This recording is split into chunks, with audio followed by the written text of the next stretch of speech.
اللہ اس شخص کی پگڑی کا کلس نیچا نہیں ہونے دیتا جو رشتہ داروں کا خیال رکھتا ہے اور رشتہ داروں کے ساتھ سلوک اچھا کرتا ہے۔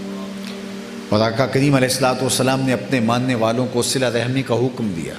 ارشاد فرمایا جو چاہے کہ اس کے رزق میں اضافہ ہو اور عمر میں برکت ہو وہ صلہ رحمی کیا کرے، رشتہ داروں کے ساتھ سلوک اچھا کیا کرے۔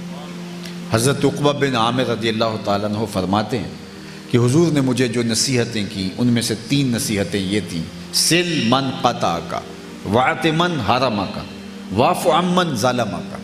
جو تجھ سے تعلق توڑے تو اس سے تعلق جوڑ، اور جو تیرے پہ زیادتی کرے تو اسے معاف کر دے۔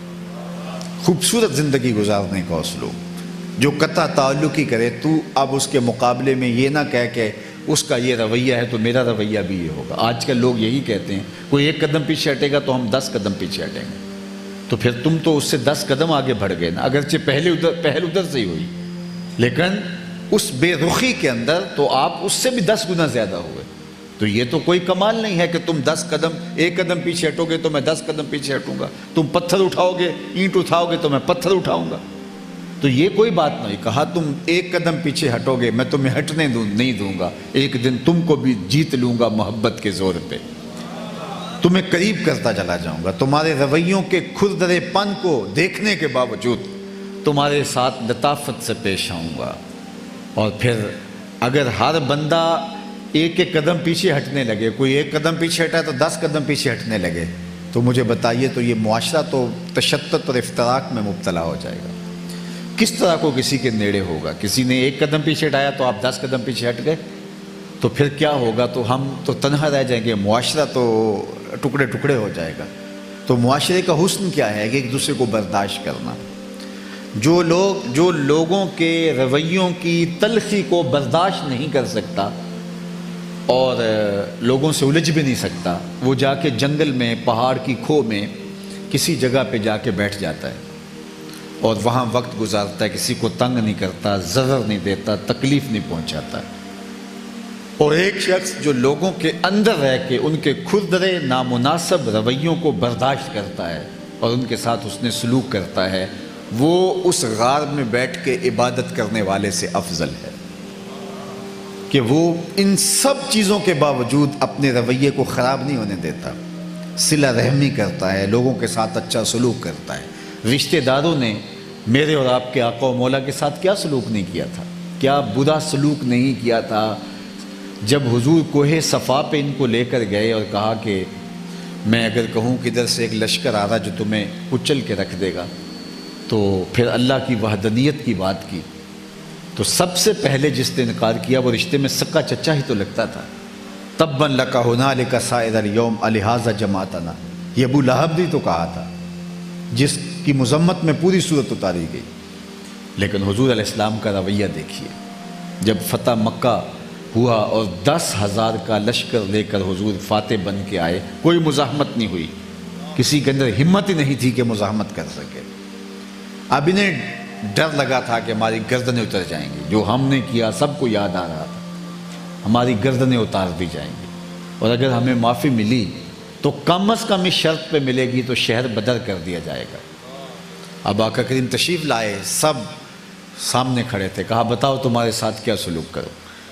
تو انہوں نے لجاجت بھرے لہجے میں کہا کریم باپ کے کریم بیٹے ہیں آپ، ہم آپ سے خیر کی توقع رکھتے ہیں۔ انہوں نے یہ تھا کہ شہر بدر کر دیا جائے، گردنیں بچ جائیں۔ تو آقا کریم نے فرمایا اذهبوا انتم الطلقاء، جاؤ تم آزاد ہو۔ آج میں وہی کہوں گا جو میرے بھائی یوسف نے اپنے بھائیوں سے کہا تھا، لا تثریب علیکم اليوم، تم سے کوئی مواخذہ نہیں کیا جائے گا۔ یہ حضور کا رویہ دیکھ کر کے حیرت میں ڈوب جاتے ہیں کہ ہم نے کیا کیا اور ان کا انداز کرم کیا ہے۔ عثمان بن طلحہ کعبۃ اللہ کا کلید بردار ہے، مکی زندگی میں حضور اس سے کعبۃ اللہ کے دروازے کو کھولنے کا کہتے ہیں، وہ انکار کر دیتا نہیں کھولوں گا۔ آج حضور جب فاتح بن کے آئے تو فرمایا این عثمان بن طلحہ، عثمان بن طلحہ کہاں ہیں؟ حاضر خدمت ہوا، کہا دروازہ کھولو، دروازہ کھولا، حضور تشریف لے گئے۔ جب باہر آئے تو سب منتظر تھے، ظاہر ہے چابی اب اس کو تو نہیں ملے گی، اب تو کسی اور کو اعزاز ملے گا، اب سب منتظر تھے کہ اتنا بڑا اعزاز ہمارے حصے میں آئے۔ لیکن حضور باہر تشریف لائے اور فرمایا عثمان بن طلحہ کدھر ہے؟ ڈرتا ڈرتا کانپتا کانپتا آگے بڑھا. حضور نے چابی اسی کے ہاتھ میں رکھتے ہوئے فرمایا قیامت تک تجھ سے کوئی نہیں چھین سکے گا سوائے ظالموں. آج بھی یہ جو شیبی خاندان ہے جو کعبۃ اللہ کا کلید بردار ہے یہ حضرت عثمان بن طلحہ کی اولاد سے. تو یہ حضور کا کرم دیکھ کر کے حضور کی شفقتیں دیکھ کر اس نے کہا آپ ہاتھ بڑھائیے میں آپ کا غلام بننا چاہتا ہوں تیری تک کے ادامہ میں مرید ہو. تو لوگوں کے ساتھ آپ ان کے تلخ کھردرے نامناسب رویوں کے باوجود جب آپ حسن سلوک کریں گے تو ان کو ضرور شرمندگی ہوگی اور وہ پھر اس کو سیکھیں گے آپ کے عمل سے اور اوروں کے ساتھ وہ بھی اچھا سلوک کریں گے اور معاشرے کے اندر برداشت کرنے کا اور رواداری کا ایک ماحول پیدا ہوگا. لیکن اگر میں کہتا ہوں کہ مجھے کسی کی پرواہ نہیں ہے اور اگر کوئی ایک قدم پیچھے ہٹتا تو میں 10 قدم پیچھے ہٹوں گا تو پھر پیچھے ہٹتے ہٹتے ہٹتے ہم پہاڑوں پہ چڑھ جائیں گے اور شہر برباد اور ویران ہو جائیں گے اور رشتہ داریاں محض نام کی رشتہ داریاں رہ جائیں گی, اندر بغض رہی اور کینے اور نفرتیں پنپتی رہیں گی. اس لیے ہمیں بتایا گیا کہ ایک دوسرے کے نیڑے لگیں, ان کے قریب ہوں, صلہ رحمی کے اصولوں کو ملحوظ خاطر رکھیں. دوسرا وصف حضور کا ام المومنین نے بیان فرمایا وتصدق الحدیث, آپ ہمیشہ سچ بولتے ہیں, آپ نے کبھی جھوٹ نہیں بولا زندگی میں. آپ کا رب آپ کو کبھی بھی بے آبرو نہیں ہونے دے گا اس لیے کہ آپ ہمیشہ سچ بولتے ہیں.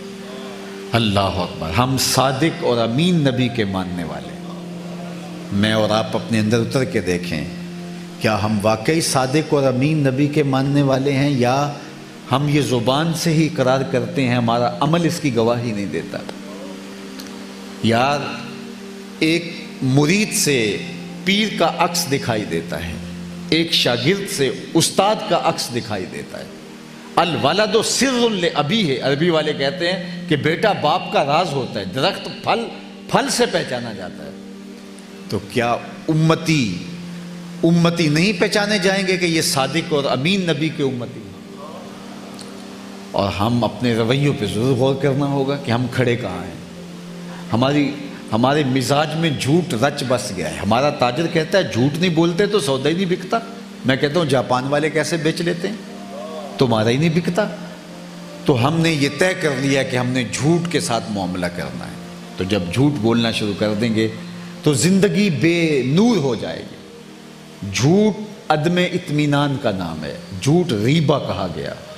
یہ تشکی, بے چینی, اضطراب, اندر کی ایک عجیب کیفیت کا نام ہے. اور سچ کے بارے فرمایا یہ طمانیت قلب کا نام ہے, سکون قلب کا نام ہے. اگر آپ سچ بول کے کوئی مشقت بھی اٹھا لیتے ہیں, تکلیف بھی اٹھا لیتے ہیں, آپ کے دل کو پھر بھی اطمینان رہے گا. اور جھوٹ بول کے کسی کو دھوکہ دینے میں کامیاب بھی ہو جاتے ہیں پھر بھی آپ کا اندر عدم اطمینان کا شکار رہے گا. تو ہمارے دین نے ہمیں سچ بولنے کی تلقین کی اور ہم صادق اور امین نبی کے ماننے والے. آقا کریم سے پوچھا گیا کہ مومن بزدل ہو سکتا ہے؟ فرمایا نہیں, بہادر ہوتا ہے. لیکن ہو سکتا ہے کبھی اس سے بزدلی بھی ہو جائے, آخر بشری تو ہے. پھر پوچھا گیا مومن بخیل ہو سکتا ہے؟ کہا نہیں, مومن سخی ہوتا ہے. ہو سکتا ہے کبھی اس سے بخل بھی ہو جائے. پھر تیسرا سوال حضور سے کیا گیا مومن جھوٹا ہو سکتا ہے؟ فرمایا جھوٹا نہیں ہو سکتا. یہ نہیں ہو سکتا کہ مسلمان ہو اور جھوٹا ہو. مسلمان تو سچائیوں کا پیکر ہوتا ہے, وہ تو سچ بولتا ہے, اس کی تو اداؤں سے بھی سچ پھوٹتا ہے, اس کے رویوں سے بھی صداقت نکلتی ہے, اس کا طرز زندگی سچ پہ مشتمل ہوتا ہے. کیسے ہو کہ ایک مسلمان ہو اور وہ جھوٹ کے ساتھ